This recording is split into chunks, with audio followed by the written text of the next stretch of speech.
नमस्कार दोस्तों, कैसे हैं आप लोग। आई होप आप लोग बहुत अच्छे होंगे, स्वस्थ होंगे, मस्त होंगे। तो आइए आज की इस वीडियो में हम लोग देख लेते हैं कक्षा 10वीं के नागरिक शास्त्र का अध्याय 3। और अध्याय 3 क्या दे रखा है? लोकतंत्र और विविधता। ठीक है, अब कहेंगे सर लोकतंत्र क्या होता है। हालांकि इससे पहले जो 2 अध्याय पढ़ाए थे ना, एकदम जबरदस्त तरीका से उसमें लोकतंत्र के बारे में जानकारी दिए थे। अब कहेंगे सर हम वो वीडियो नहीं देखे। कोई दिक्कत की बात नहीं मेरे भाई, अगर नहीं देखे हो तो इस वीडियो को देखो ना, आराम से समझ में आ जाएगा। पूरा अध्याय जो है इसी वीडियो में हम लोग कंप्लीट करने वाले हैं, इसलिए बिल्कुल भी इधर उधर नहीं करना है, पूरा वीडियो को वॉच करना है। ठीक है, और मजा आ जाएगा 100%। ओके, आ जाओ। लोकतंत्र किसको कहते हैं? लोकतांत्रिक शासन किसको कहते हैं? वैसा शासन व्यवस्था जिसमें हम लोग सरकार को चुनते हैं और चुनी हुई सरकार जो है हम लोगों के लिए काम करती है। ठीक है, ऐसा नहीं कि यहाँ पे ऐसा नहीं है। लोकतांत्रिक जो देश है, विश्व का सबसे बड़ा लोकतांत्रिक देश की अगर मैं बात करूं तो वो अपना भारत है। भारत में देखते हैं ना, चाहे प्रधानमंत्री हो या मुख्यमंत्री हो, तो हम लोग उनको चुनते हैं। चुनते कैसे हैं सर? वोट दे के चुनते हैं, है कि नहीं? सभी लोग क्या करते हैं? वोट देते हैं, और वोट देने के बाद जिनको सबसे अधिक वोट मिलता है, बहुमत मिलता है, उनकी क्या हो जाती है? सरकार हो जाती है, चाहे वो मुख्यमंत्री की हो या प्रधानमंत्री को। तो वैसी शासन व्यवस्था जिसमें हम लोग सरकार को चुनते हैं, अपने से ही चुनते हैं। अगर मैं सिंपल अपने भाषा में समझाने की कोशिश कर रहा हूं, ठीक है, अगर मैं विविधता की बात करूं, विविधता का मतलब होता है, अगर देखा जाए तो विभिन्न होता है। क्या होता है? विभिन्न होता है। विभिन्न से भी अगर आप लोग को नहीं समझ में आए तो विभिन्न से भी अगर आप लोग को समझ में नहीं आए तो समझिए अलग। ठीक है, अलग। तो अगर देखिए भारत में जो है अलग अलग धर्मों के लोग हैं, हिंदू, मुस्लिम, सिख, ईसाई, आपस में सब क्या है? भाई भाई। यहाँ पे अलग अलग भाषा भी है।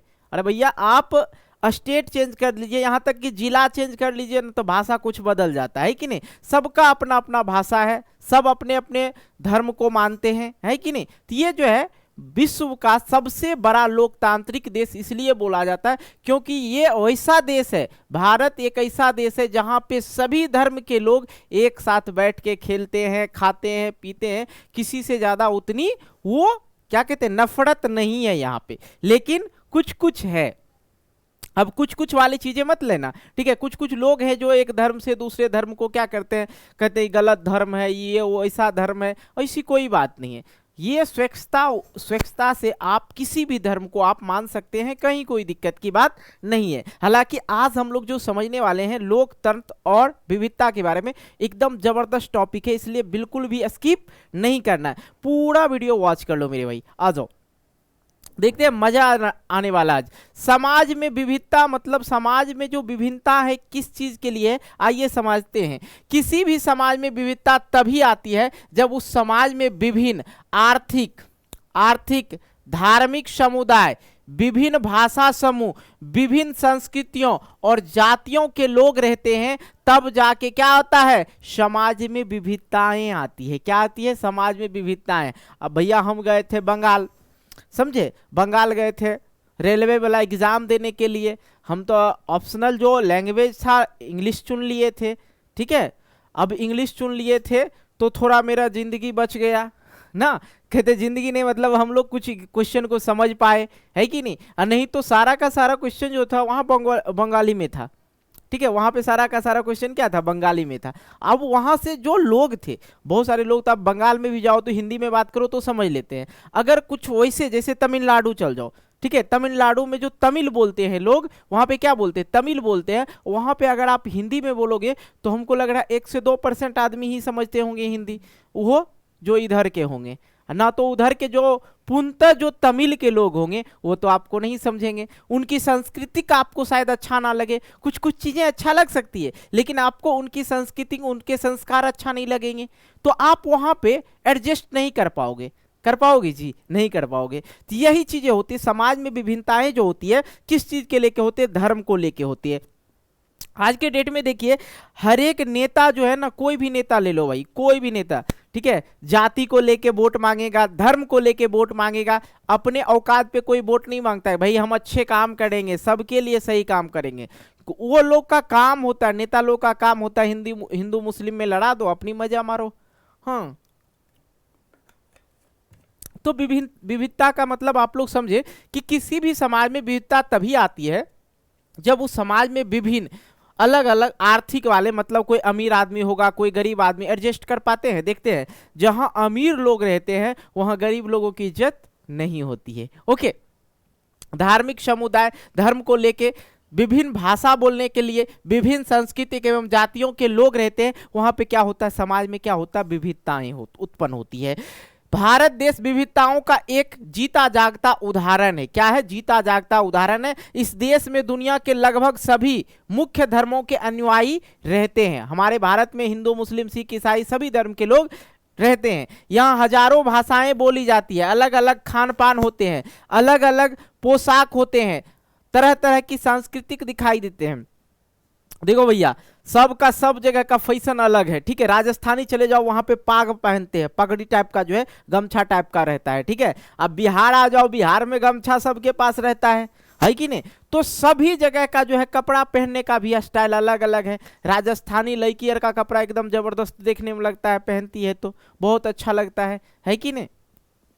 सब तरह का अपना अपना, पंजाबी लोग पाग पहनते हैं कि नहीं जी? पंजाबी सरदार जो होंगे वो पाग पहनेंगे। ओके, तो यहाँ हजारों भाषाएं बोली जाती है। भारत के अंदर जो है हजारों भाषाएं बोली जाती है। ठीक है, लेकिन अनुसूची भाषा में कितने भाषा को डाला गया? अनुसूचित में कितने भाषा को डाला गया? सिर्फ 22 भाषा को डाला गया। ठीक है, राज्य भाषा घोषित किया गया, सिर्फ हिंदी भाषा को राज्य भाषा घोषित किया गया। अगर अंतरराष्ट्रीय भाषा की हम लोग बात करें तो वो आपका इंग्लिश हो गया, अंग्रेजी हो गया। ओके, यहाँ हजारों भाषाएं बोली जाती है, अलग अलग खान पान होता है, सबका अलग अलग खान पान होता है।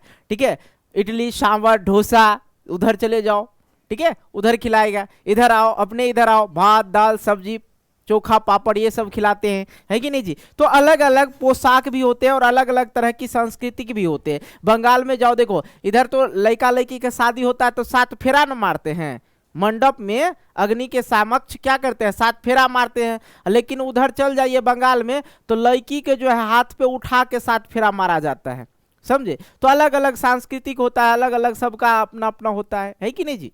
आइए, तो समाज में जो है विविधता आप लोग समझ गए। आगे हम लोग बढ़ते हैं, देखते हैं एक जबरदस्त स्टोरी है मैक्सिको का। ठीक है, मैक्सिको ओलंपिक की कहानी। अब ये बेटा अच्छी तरह से समझ लेना, ये जो बंदा 3 बंदा दिख रहा है ना, ये 3 बंदा जो है ये ओलंपिक धावक है। क्या है ये? ओलंपिक, मैक्सिको ओलंपिक धावक है। अब ये जो देख रहे हैं ना, ये जीते हुए हैं, विनर है, लेकिन इनकी सर देखो, इनका सर जो है झुका हुआ है। क्यों झुका हुआ है अब बताएं? तो भैया होता है कि हमारे समाज में देखिएगा कोई कोई लड़का थोड़ा ज्यादा ही काला हो जाता है या लड़की काला काली हो गई, ठीक है, तो लोग ओकरा समाज में करियठा कहेगा, करियाहवा कहेगा। तो ये चीजें आपको समझाने के लिए बता रहे हैं। तो ये चीज आज भी हमारे समाज में ये गंदगी है। तो हालांकि हुआ क्या था, ये लोग जो थे दक्षिणी अमेरिका के थे, वहाँ लोग ज़्यादातर काले होते हैं, और ये अमेरिका के जो थे ये क्या थे? धावक थे। क्या थे? ये धावक थे। अब उससे पहले जो है थोड़ा हम इन पे चर्चा करने से पहले इनके बारे में बताते हैं।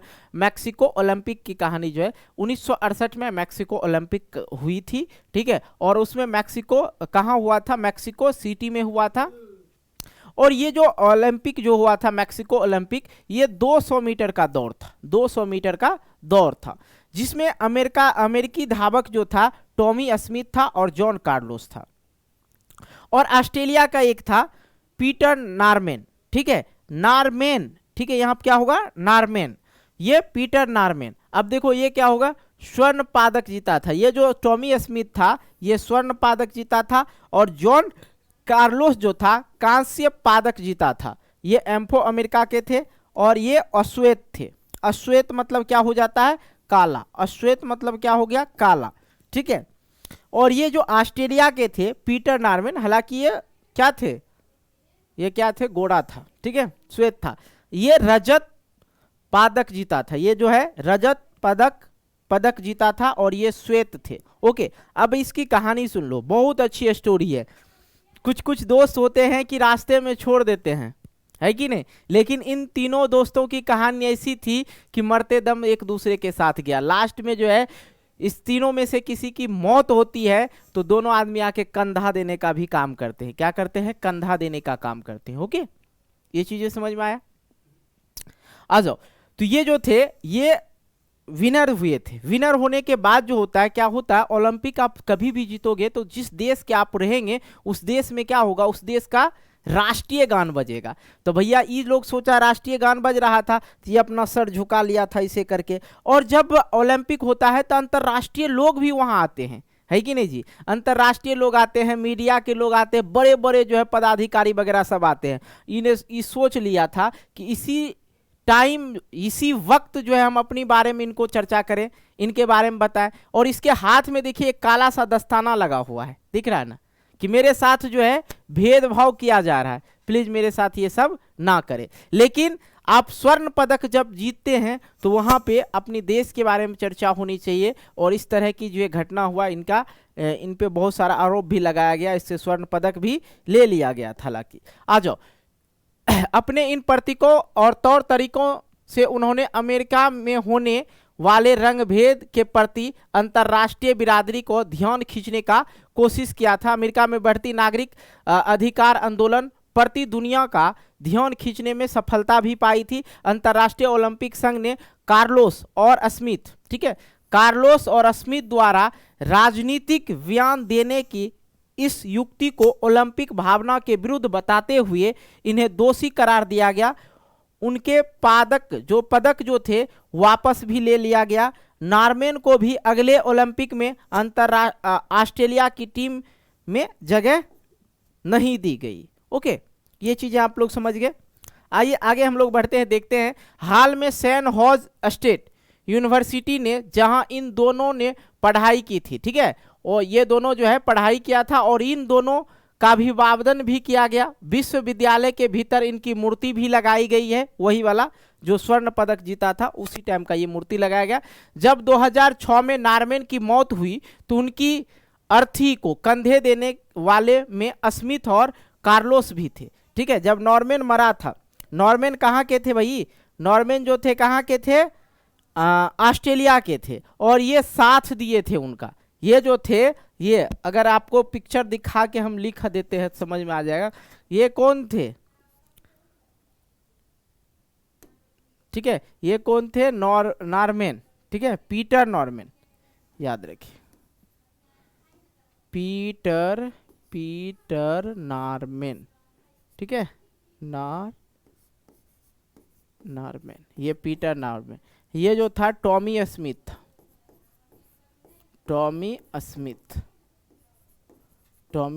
और ये जो था कौन था, जॉन कार्लोस। कौन था, जॉन कार्लोस। ओके, ये था जॉन कार्लोस। तो ये तो ऑस्ट्रेलिया के थे, लेकिन दोस्ती अच्छी थी दोनों का। तो ये जो था मरा था, तो ये पीटर नॉर्मैन जब मरा था, टॉमी स्मिथ और जॉन कार्लोस ये आए थे उनको कंधा देने के लिए। क्या आए थे, उनको कंधा देने के लिए आए थे, ठीक है। स्मिथ और कार्लोस भी थे। आइए आगे हम लोग देखते हैं, आगे की कहानी समझते हैं। समानताएं, असमानताएं और विभाजन। समानता का मतलब होता है समान, असमानता का मतलब होता है अलग, मतलब उनसे कुछ अलग है, ठीक है। और विभाजन का मतलब होता है पूरी तरह से अलग हो जाना, ठीक है।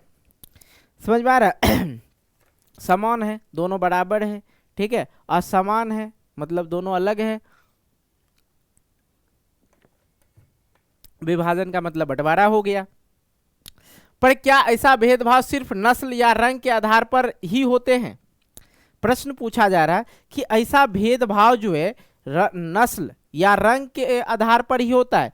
तो समझिएगा, सामाजिक भेदभाव क्षेत्रीय सामाजिक दोनों आधारों पर स्तर पर क्या है, मौजूद है। उदाहरण के लिए बेल्जियम की कहानी मैंने आप लोग को बताया था। बेल्जियम में अलग अलग इलाकों में रहने वाले लोग अलग अलग भाषा बोलते थे। श्रीलंका में यह बंटवारा भाषा और क्षेत्र दोनों आधारों पर दिखाई देते हैं। इस प्रकार हर समाज में सामाजिक विविधताएं अलग अलग रूप में सामने आती है। ये चीजें आप लोग अच्छी तरह से समझते हैं। अब यहाँ पे बात करते हैं श्रीलंका की। श्रीलंका कब आजाद हुआ जी? श्रीलंका आजाद हुआ 1948 ईस्वी में। कब हुआ? 1948 ईस्वी में, याद रखना है।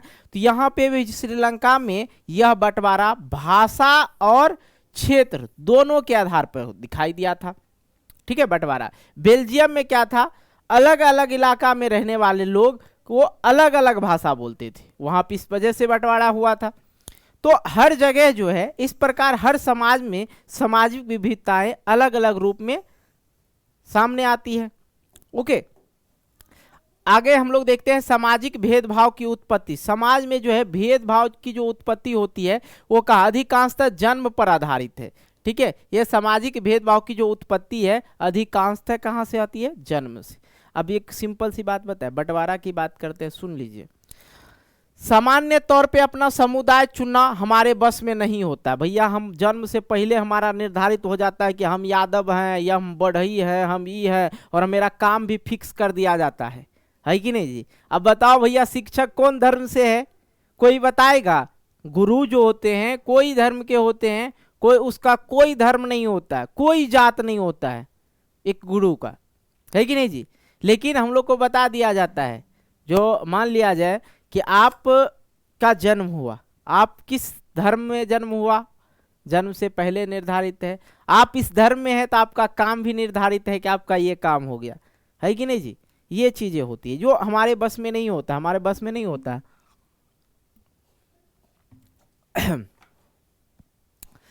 हम सिर्फ इस आधार पर किसी खास समुदाय के सदस्य हो जाते हैं कि हमारा जन्म उस समुदाय के एक परिवार में हुआ। हमारी पसंद या चुनाव के आधार पर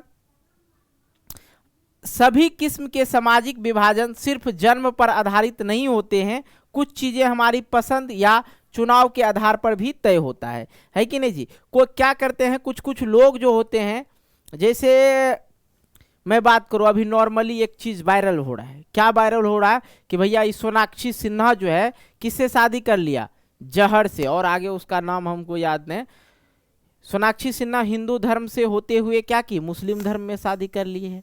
आजकल का ही अपडेट है कि नहीं? तो कुछ बच्चे जो होते हैं अपने धर्म को परिवर्तन कर लेते हैं, अलग कर लेते हैं। कई लोग अपने माँ बाप और परिवार से अलग धर्म चुन लेते हैं। सभी लोग पढ़ाई के विषय, पेशे, खेल या सांस्कृतिक गतिविधियों का चुनाव अपनी पसंद से कर सकते हैं। ठीक है, इन सब के आधार पर सामाजिक समूह बनते हैं और ये जन्म पर आधारित नहीं होते हैं।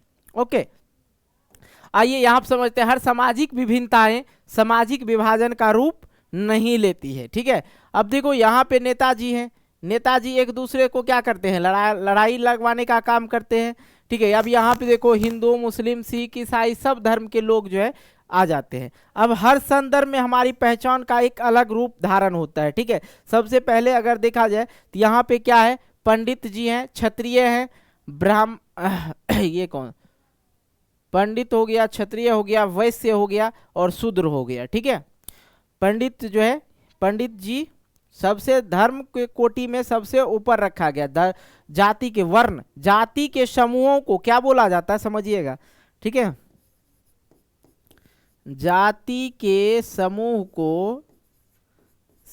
को वर्ण कहा जाता है। ठीक है, क्या कहा जाता है? वर्ण कहा जाता है। और वर्ण के सबसे ऊपरे पद पर किसको रखा गया? ब्राह्मण को रखा गया, ब्राह्मण को। ठीक है, किसको रखा गया? ब्राह्मण को रखा गया। ठीक है, किसको? ब्राह्मण को रखा है। तेरी चलो, ब्राह्मण को रखा गया, ब्राह्मण को रखा गया, क्षत्रिय को रखा गया,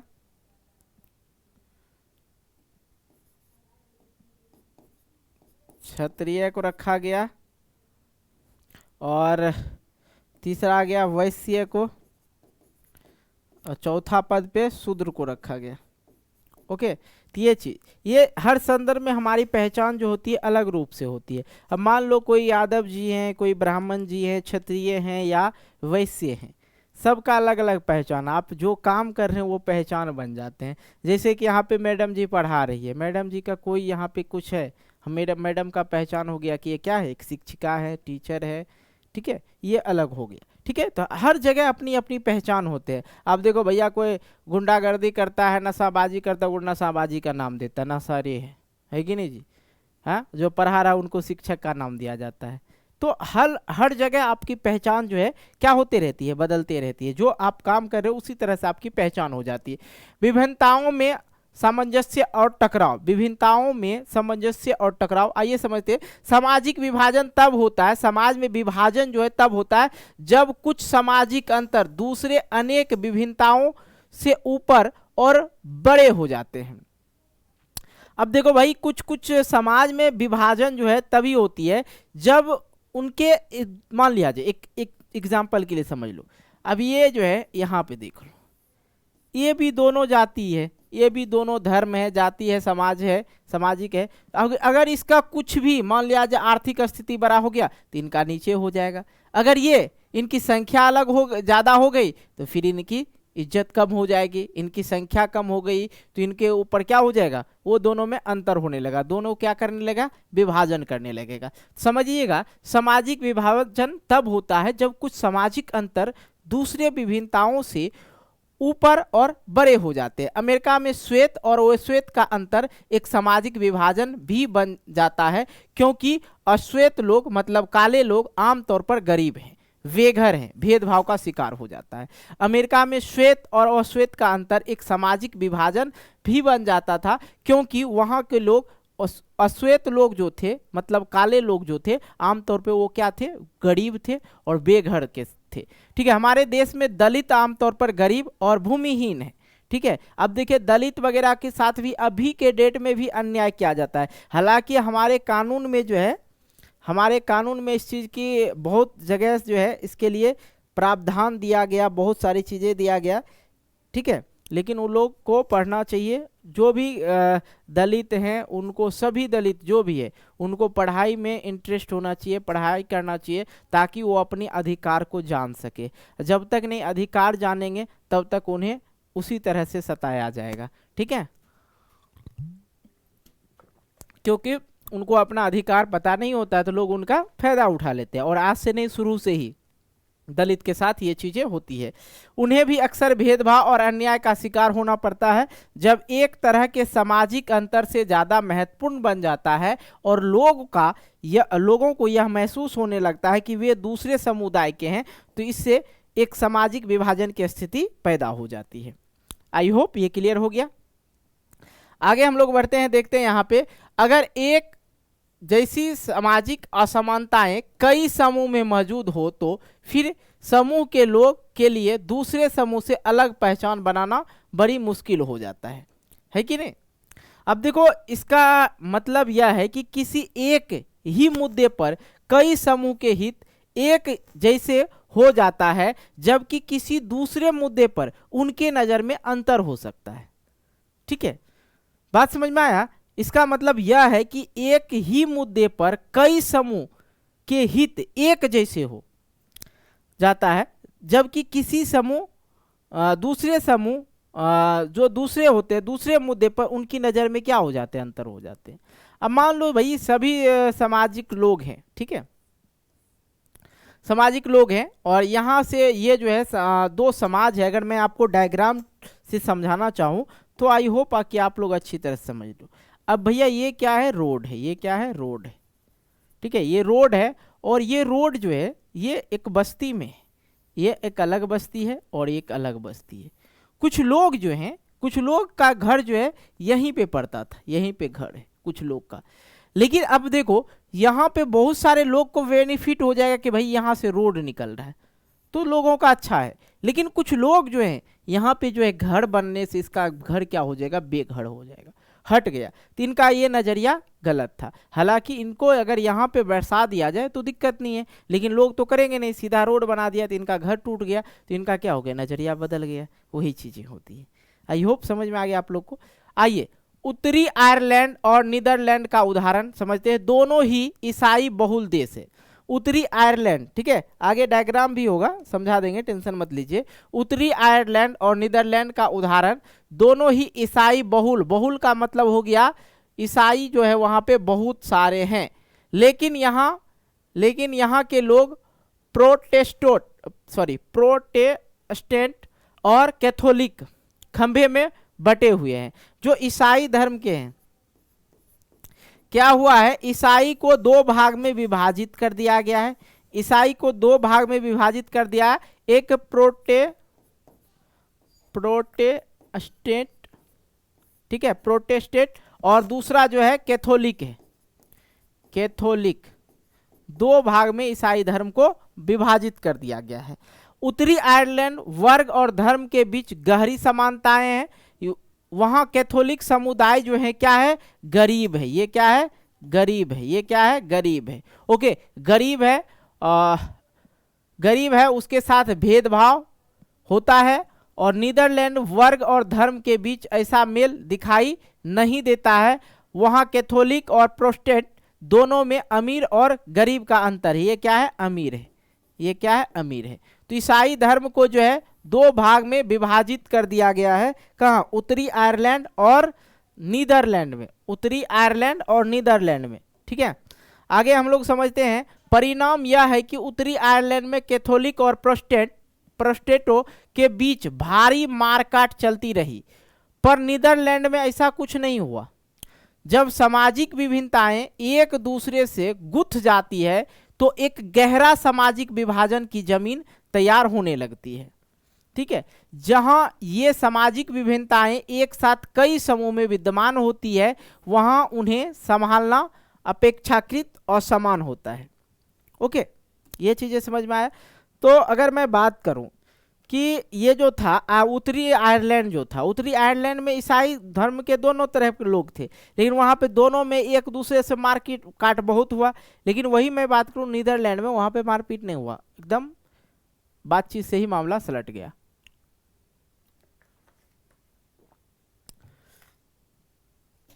आइए आगे हम लोग बढ़ते हैं, देखते हैं।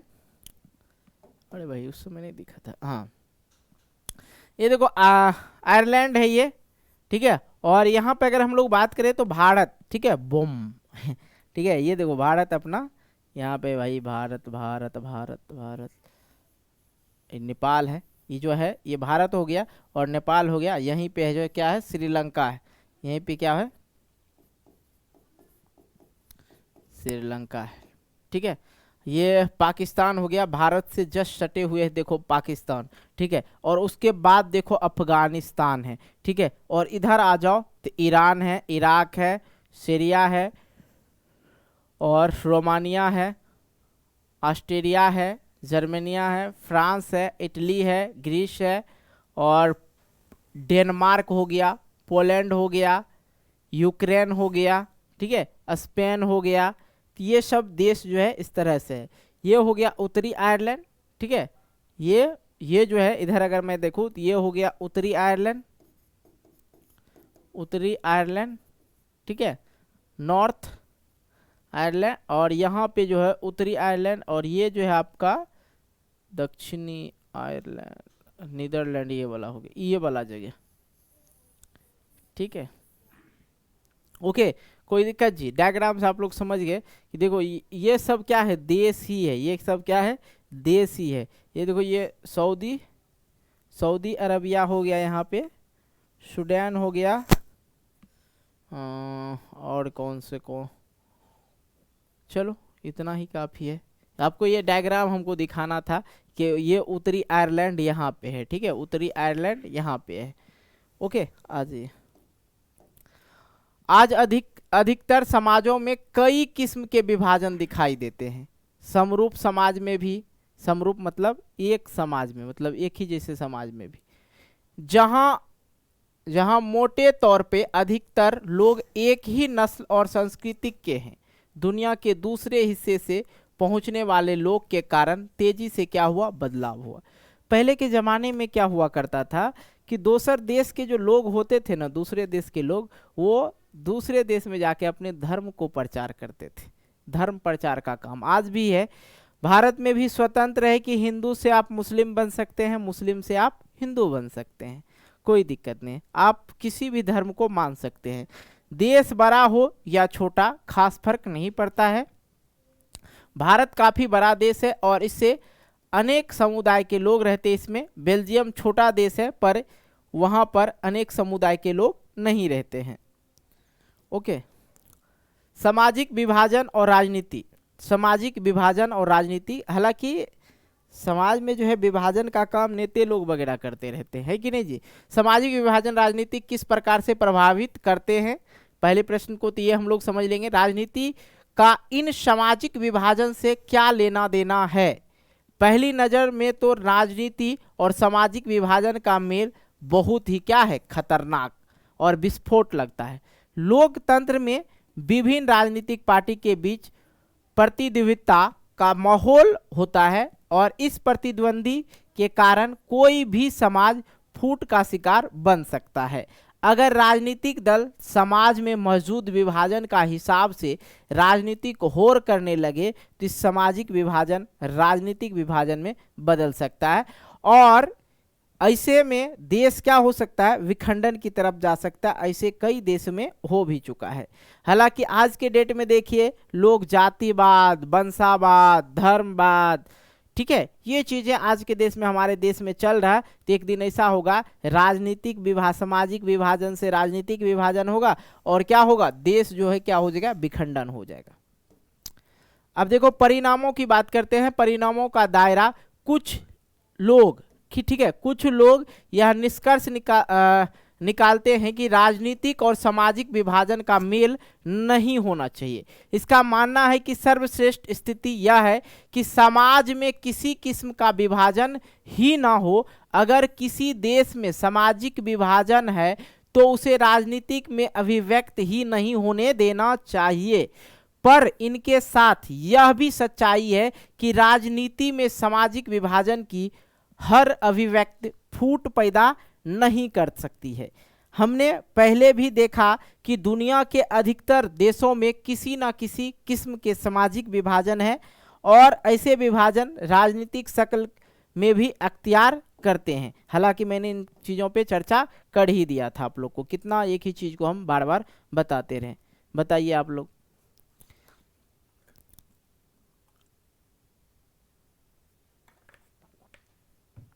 अगर आप लोग कोर्स परचेज करना चाहते हैं तो मैं आप लोग को बता दूं, हालांकि सोशल साइंस का लगभग विषय जो है हो ही चुका है आप लोग का, बाकी चल ही रहा, देख ही रहे। अगर आप लोग को कोर्स परचेज करना है तो आप लोग को क्या करना होगा, इस नंबर पे मैसेज करना होगा। ये नंबर रहा 85 81 80 29 29। इस नंबर पे आप लोग को व्हाट्सअप करना होगा और व्हाट्सअप करके कहना होगा कि सर मुझे पेड कोर्स लेना है। अभी ये चल रहा है 299 में और हो सकता है आगे बढ़ सकता है, तो इसलिए आप लोग परचेज करना चाहते हैं तो कर लीजिएगा। बाकी अगर आप लोग को फ्री ऑनलाइन टेस्ट देना है, फ्री ऑनलाइन टेस्ट देना है प्रत्येक दिन, अगर आप लोग को टेस्ट देना है तो आप लोग गूगल या क्रोम ब्राउज़र में सर्च कर लीजिएगा। क्या सर्च कर लीजिएगा, पंकज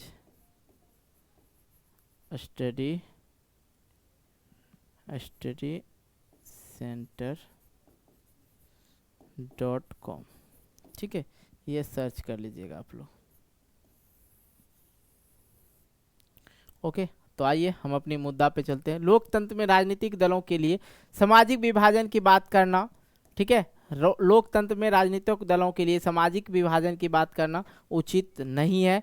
विभिन्न समूह से अलग अलग वादे करना ये भी सही नहीं है, क्योंकि ये लोग करते हैं। आज की डेट में देखिएगा नेता लोग करते हैं। विभिन्न समुदाय के उचित प्रतिनिधि देने का प्रयास करना, विभिन्न समुदाय के उचित मांग और ज़रूरतों को पूरा करने वाली नीतियां बनाना बड़ी स्वाभाविक बात है। आज के डेट में अधिकतर देशों में मतदान के स्वरूप और सामाजिक विभाजन के बीच एक प्रत्यक्ष संबंध दिखाई देता है। ओके, आगे हम लोग बढ़ते हैं। इसके तहत एक समुदाय के लोग आमतौर पर किसी एक दल को दूसरे के मुकाबले ज़्यादा पसंद करते हैं और उसी को वोट देते हैं, है कि नहीं जी। इसके तहत एक समुदाय के लोग आमतौर पे किसी एक दल दूसरे के मुकाबले ज़्यादा पसंद करते हैं, उसी को क्या करते हैं, वोट देते हैं। कई देशों में ऐसी पार्टियां भी है जो सिर्फ एक ही समुदाय पर ध्यान देती है और उसी के हित में राजनीति करती है, काहे कि उसकी संख्या अगर अधिक हो तो उस वोट दे देगा, आराम से जीत जाएगा, है कि नहीं। पर इस सब की परिणति देशों के विखंडन में नहीं होती है। ओके, आगे हम लोग देखते हैं। उदाहरण के लिए उत्तरी आयरलैंड, जो उत्तरी आयरलैंड में काफी लंबे समय से ग्रेट ब्रिटेन का एक हिस्सा रहा था, हिंसा, जातीय कूटता और राजनीतिक टकराव की गिरफ्त में रहा। यहाँ की आबादी मुख्यतः ईसाई ही है और ईसाई जो है मैंने आप लोग को बताया प्रोटेस्टेंट और कैथोलिक दो भाग में बटा हुआ है। पर वहाँ धर्म के दो प्रमुख पंथों में बुरी तरह से बटी हुई। प्रोटेस्टेंट जो है कितना है 53% और रोमन कैथोलिक जो है 44% है। ओके, आ जाओ। कैथोलिक जो है, कैथोलिक का प्रतिनिधित्व नेशनलिस्ट पार्टियां करती है और उनकी मांग है कि उत्तरी आयरलैंड और आयरलैंड गणराज्य के साथ मिलाया जाए, जो मुख्यतः कैथोलिक बहुल है, जहां पे कैथोलिक जो है क्या है, बहुत ज्यादा है। प्रोटेस्टेंट लोगों को प्रतिनिधित्व जो है कौन करता है, यूनाइटनिस्ट, ठीक है, यूनियनिस्ट पार्टियां करती है, जो ग्रेट ब्रिटेन के साथ ही रहने के पक्ष में है, क्योंकि ब्रिटेन मुख्यतः प्रोटेस्टेंट देश है। ब्रिटेन जो है क्या है, मुख्यतः प्रोटेस्टेंट देश है। आगे हम लोग देखते हैं ह्यूमनिस्टों और नेशनलिस्टों के बीच वाले हिंसक टकराव में ब्रिटेन सुरक्षा बलों सहित सैकड़ों लोग और सेनाओं को जवान मारे जा चुके हैं। अब देखो भैया यहाँ पे क्या होता है, ये उत्तरी आयरलैंड की कहानी मैं बता रहा हूँ। यहाँ पे दो पार्टी है, ठीक है, और उत्तरी आयरलैंड में ईसाई धर्म के लोग रहते हैं। अब वहाँ पे भैया हुआ क्या, ईसाई धर्म को भी दो भाग में बांट दिया गया, एक प्रोटेस्टेंट और एक कैथोलिक। जो प्रोटेस्टेंट है, ठीक है, उसकी जो आबादी है वो 53% है। मैंने अभी आप लोग को बता रखा ना, इधर देखो 53% है, 53% है, और रोमन कैथोलिक का जो है 44% है। अब भैया यहाँ पे जो होता है, जो कैथोलिक होते हैं, जो कैथोलिक है उसका प्रतिनिधित्व जो है नेशनलिस्ट पार्टी करते हैं, और जो प्रोटेस्टेंट लोग हैं उनकी प्रतिनिधित्व जो है यूनिस्ट पार्टी करती हैं। और जो यूनिस्ट पार्टी है, ठीक है, यूनिस्ट पार्टी है वो कौन है, वो किसका पार्टी है, वो ब्रिटेन का मुख्यतः देश बोला जाए तो वो ब्रिटेन के जो लोग हैं प्रोटेस्टेंट ही है, ठीक है, ज़्यादातर अगर देखा जाए तो। ओके, आगे हम लोग देखते हैं कि 1998 में ब्रिटेन की सरकार और नेशनलिस्ट के बीच शांति समझौता हुआ कि भैया शांति से बंटवारा कर लिया जाए, ठीक है, बातचीत कर लिया जाए, जिसमें दोनों पक्ष ने हिंसक आंदोलन बंद करने की बात को क्या कर लिया, स्वीकार कर लिया। मतलब मार धार एक्शन से जो भरपूर वाला बात था उसको बंद कर दिया गया। अब देखो यहाँ पे है युगोस्लाविया, ठीक है, युगोस्लाविया में कहानी का एक ऐसा सुखद अंत नहीं हुआ, ठीक है। युगोस्लाविया जो है वहाँ पे कहानी का अंत इस तरह से नहीं हुआ। वहाँ धार्मिक और राजनीतिक विभाजन के आधार पर शुरू हुई राजनीतिक होड़ में युगोस्लाविया कई टुकड़ों में क्या हो गया, बट गया। ओके, 3 आयाम अब हम लोग पढ़ेंगे। 3 आयाम, सामाजिक विभाजन और राजनीतिक परिणाम तीनों चीज पर निर्भर करती है। सामाजिक विभाजन, राजनीतिक परिणाम तीनों चीज पर निर्भर करती है। पहली चीज कि लोग में अपनी पहचान के प्रति आग्रह की भावना। दूसरी महत्वपूर्ण चीज यह है कि किसी भी समुदाय की मांग को राजनीतिक दल कैसे उठा रहे हैं, ठीक है। अब किसी भी समुदाय, किसी एक समुदाय के लिए आप राजनीतिक में काम नहीं कर सकते हैं, ठीक है, सभी समुदाय को बेनिफिट हो वैसा काम कीजिए। अब मान लिया जाए भैया स्कूल में जो है 10 गो लड़का जो है, 10 गो लड़का को आप टेबल पे बैठाइएगा और 10 बाकी सबको नीचे में बैठाइएगा, संभव है, मार तो होबे करेगा, है कि नहीं जी। वही चीज़ें हैं, राजनीतिक पार्टी में भी वही काम करनी चाहिए कि जो लोगों के जो मांग है उनको, सभी के मांग अगर सही है तो पूरा करो, अगर किसी को उनके मांग से दिक्कत है तो मत पूरा करो, ठीक है। तीसरी चीज़ की सरकार की रुख, क्या है, सरकार की रुख। आगे हम लोग बढ़ते हैं, देखते हैं यहाँ पे पहली चीज है लोगों में अपनी पहचान के प्रति आग्रह की भावना। तो अब आप लोग यहाँ समझेंगे, अगर लोग खुद को सबसे विशिष्ट और मानने और अलग मानने लगते हैं तो उनके लिए दूसरों के बात तालमेल बैठना बहुत ही क्या हो जाता है, मुश्किल हो जाता है। अब मान लो भैया कि पंकज सर जी बोलेंगे कि हम सबसे ज़्यादा जानकार हैं, हम ये कर लेते हैं, वो कर लेते हैं, हम ये बोलेंगे कि हम ये कर लेते हैं, आपसे कुछ नहीं होता, तो क्या होगा, दोनों का तालमेल नहीं बैठेगा, क्या हो जाएगा, फिर विभाजन हो जाएगा। समझ में आ गया। जैसे बेल्जियम के अधिकतर लोग खुद को बेल्जियाई ही मानते हैं, भले ही वे डच या जर्मन बोलते हैं। इस नज़र से उन्हें साथ साथ रहने में मदद मिलता है। हमारे देश में ज़्यादातर लोग अपनी पहचान को लेकर ऐसा ही नज़रिया रखते हैं, वे खुद को पहले भारतीय मानते हैं, फिर किसी दूसरे प्रदेश, क्षेत्र, भाषा समूह या धार्मिक और सामाजिक समुदाय के सदस्य मानते हैं। ओके, आइए आगे हम लोग देखते हैं दूसरी महत्वपूर्ण चीज कि किसी समुदाय की मांग राजनीतिक दल कैसे उठा रहे। संविधान के दायरे में आने वाली और दूसरे समुदाय को नुकसान ना पहुंचाने वाली मांग को मान लेना आसान है। ओके, श्रीलंका और श्रीलंका केवल सिंगलियों के लिए मांग तमिल समुदाय की पहचान और हितों के खिलाफ थी। ठीक है, यूगोस्लाविया में विभिन्न समुदाय के नेताओं ने अपनी जातीय समूह की तरफ से ऐसी मांग रख दी जिन्हें एक देश की सीमा के भीतर पूरा करना असंभव था।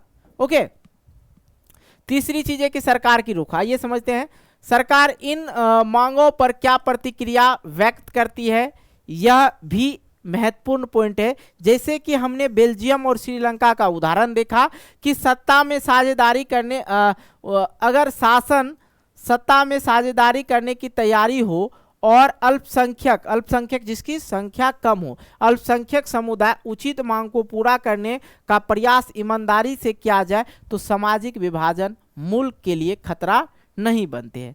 अगर शासन राष्ट्रीय एकता के नाम पर हो किसी ऐसी मांग को दबाना शुरू कर देता है तो अक्सर उल्टे नुकसानदेह परिणाम ही निकलता है। ताकत के दम पर एकता बनाए रखने की कोशिश अक्सर विभाजन की ओर ही ले जाती है। ओके, आ जाओ, हम लोग यहाँ पे एक पिक्चर के माध्यम से समझेंगे ये क्या है। ये जो देख रहे ये व्हाइट और ब्लैक का जो कॉम्बिनेशन है, ब्लैक और ये जो है क्या है, एक विभाजन है। ये क्या है, एक विभाजन है। और ये क्या है, अलगाबाद है। ये क्या है, अलगाबाद है। ये क्या है, अलगाबाद है या नस्लवाद कहिए, क्योंकि ये काला कह सकते हैं, काला और इधर क्या है, गोरा, ब्लैक एंड व्हाइट की कॉम्बिनेशन। इस तरह से किसी देश में सामाजिक विभिन्नताओं पर जोर देने बात को हमेशा खतरा मानकर ही चलना चाहिए। ओके, चलो भाई, ये अध्याय जो आप लोग का जो है कंप्लीट हो गया पूरा, वन शॉट ही। इसमें ज़्यादा कुछ जो था ओलंपिक कहानी का ही था और उसे बेहतर कुछ था नहीं। तो आई होप आप लोग समझ ही गए होंगे। और हाँ, सभी अध्याय का प्रश्न उत्तर का भी वीडियो बन चुका है, अगर नहीं देखे जरूर देख लीजिएगा। बाकी वीडियो कैसा लगा कमेंट करके जरूर बताइएगा।